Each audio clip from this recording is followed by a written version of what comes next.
তোর সঙ্গে আমার কোনো কথা নেই, তুই এখান থেকে চলে যা। আমি জানি তোমার সঙ্গে তোর কোনো কথা নাই। আমি তোকে আটকানোর জন্য আসিনি, আমি তোকে দুটো কথা বলার জন্য শুধু আসছি। এ ভাই, কে আপনি? ভাই আপনি থামেন, কে আমি সেই পরিচয়টা আমি আপনাকে দিব। দাঁড়ান। এই, তুমি এখানে কোনো ঝামেলা করো না, তুমি চলে যাও। আপনি থামেন, আপনার সঙ্গে আমি পরে কথা বলবো। আগে এই বেঈমানটার সঙ্গে আমি আমার হিসাবটা চোকাই, তারপর আপনার সঙ্গে আমি কথা বলবো। এই তোকে বলছি না তোর সঙ্গে আমার কোনো কথা নাই, তুই এখান থেকে চলে যা বলছি। হ্যাঁ হ্যাঁ, আমি জানি তো আমার সঙ্গে তোর কোনো কথা নাই। আমি তোর সঙ্গে কথা বলতে আসিনি, তোকে আটকাতে আসিনি। কেন আটকাবো? কি অধিকার তোকে আমি আটকাবো? তুই তো অন্যের বউ, তুই তো অন্যের ঘর নেই। আমি তোকে আটকাতে আসিনি, শুধু দুটো কথা বলার জন্য তোকে আসছি। সারা জীবনের মতো তোর কাছ থেকে আমি চলে যাবো, আর কখনো তোর সীমানা আমি আসবো না। এই তোর কথা আমি কি শুনবো? তোর মতো গরিব ছোট লোকের কথা শুনে আমার কোনো ইচ্ছা নাই, তুই এখান থেকে চলে যা। আমার বিয়ে হয়ে গেছে, তারপর তুই এখানে কেন আসছিস? যা এখান থেকে চলে যা। আর তোর তো যা বলার তুই আমাকে বলে দিয়েছিস, তুই তারপর কি জন্য আসছিস? যা চলে যা। হ্যাঁ, আমি তো চলেই যাব। আমি তো তোকে আটকানোর জন্য আসিনি, তোকে বাধা দেওয়ার জন্য আসিনি। তবে আমি মানুষ চিনতে বড় ভুল করেছিলাম, বড়ই ভুল করেছিলাম। আর তোদের মতো মেয়েরা শুধু চেনে টাকা, অর্থ আর আভিজাত্য। তোদের তো মন একটা না, তোদের তো হাজারটা মন। তোরা তো গিরগিটির মতো রং চেঞ্জ করিস। তবে হ্যাঁ, তোকে একটা ধন্যবাদ দিতে হয়। শুধু তোকে না, তোর এই বড় ভাইকেও ধন্যবাদ দিতে হয়। কারণ সেদিন তোদের দুই ভাই বোনের ওই কথায় আজকে আমি প্রতিষ্ঠিত। আজকে আমি বড় বিজনেস ম্যাগনেট। আজকে আমার কোটি কোটি টাকা, আমার টাকার কোনো অভাব নাই। কি আছে তোর? কি আছে?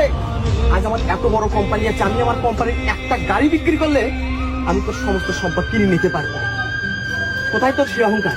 দেখবি টাকা আমার, দেখবি আমার কত টাকা, কত টাকা লাগবে তোর? নে এই নে টাকা।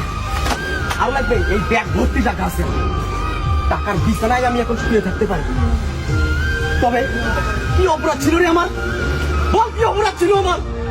আমি তো তোর জীবনের সঙ্গে জড়াতে চাইনি, আমি তো তোকে ভালোবাসতে চাইনি। তুই আমাকে মিথ্যা স্বপ্ন দেখাইছিস, তুই জোর করে আমার সঙ্গে সম্পর্কে জড়াস। এত স্বপ্ন দেখানোর পর আজ কিভাবে তুই অন্যের বউ হতে পারবি? কিভাবে আমাকে ছেড়ে তুই অন্যের ঘর করতে যাচ্ছিস? বলতে পারবি তুই? বলতে পারবি? তোদের মতো মেয়েরা, আর তোদের মতো মেয়েরা শুধু আমাদের মতো মধ্যবিত্ত ছেলেদের জীবন নিয়ে খেলে। আমার মতো হাজারো ছেলে অকালে পৃথিবী ছাড়ে কেন জানিস? শুধু তোরা মিথ্যা মিথ্যা ভালোবাসার স্বপ্ন দেখাস।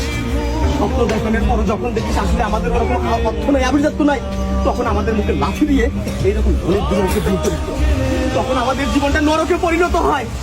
কি অপরাধ ছিল আমার? কি অপরাধ ছিল আমার? বল, কেন আমার জীবনটা এভাবে নষ্ট করলি? কেন কেন? এই শোন, এই, তুমি এসব বাদ দাও তো, তুমি চলে যাও এখান থেকে। আপনি থামেন, তোকে আমি একটা কথা বলি। হ্যাঁ দাঁড়াও। আপনি দাঁড়ান, আমার কথাগুলো আমাকে বলতে দেন। আপনাদের কথা আমি অনেক শুনেছি, আর না, এখন আমি বলবো, আপনারা শুনবেন। তোকে সাক্ষী রেখে আজকে আমি তোকে সাক্ষী রেখে আজকে আমি বলছি, আমার মতো যারা মধ্যবিত্ত ঘরের সন্তান আছে সারা বাংলা ছেলেদেরকে আমি জানাই, এ ভাই তোমরা শোনো, তোমরা শোনো। এদের মতো কান্নাগিনীর পিছনে না ছুটে নিজের মেধার উপর ফোকাস দাও, নিজের কর্মের উপর ফোকাস দাও। অর্থ কামাই করো, উপার্জন করো। তোমার হাতে যদি টাকা থাকে, পয়সা থাকে, এরকম হাজারো কান্নাগিনী তোমার পিছনে ছুটবে। যদি তোমার টাকা না থাকে, পয়সা না থাকে, এদের মতো কান্নাগিনীরা তোমার কলিজায় সবল দিয়ে অন্যের ঘরের বউ হবে। তোমরা হবে ধ্বংস, তোমরা হবে নেশাগ্রস্ত। দুঃখ কষ্ট সহ্য করতে না পারে পৃথিবী ছেড়ে ওপারে চলে যাবে, ওপারে চলে যাবে।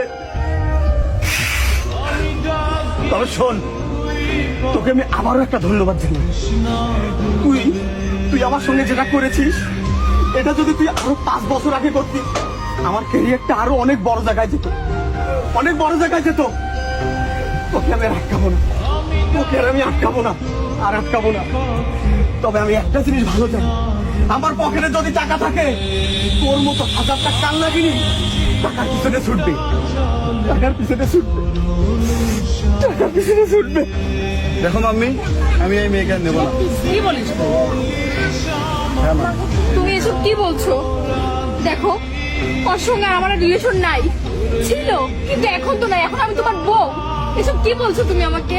এ কথা বলিও না। আমার বোন যতটুকু বয়সে ভুল করার সেটুকু ভুল করছে। ও হয়তো বা ওর পিছনে ছুটছিল, আমার বোন কখনো ওর পিছনে ছুটে নাই। সেখান থেকে আমি বলতেছি আমার বোন ওকে নিয়ে একটুও ভাববে না, তোমরা সুখে শান্তিতে থাকো, সেজন্য আমি দুজনকে তোমাদের এক করে দিচ্ছি। তোমরা এটা নিয়ে কোনো জানজাম না বাড়ায় তুমি ওকে মেনে নিয়ে চলে যাও ভাই। হ্যাঁ বাবা, সেটাই ভালো। মা তুমি যখন বলছো ঠিক আছে, ঠিক আছে।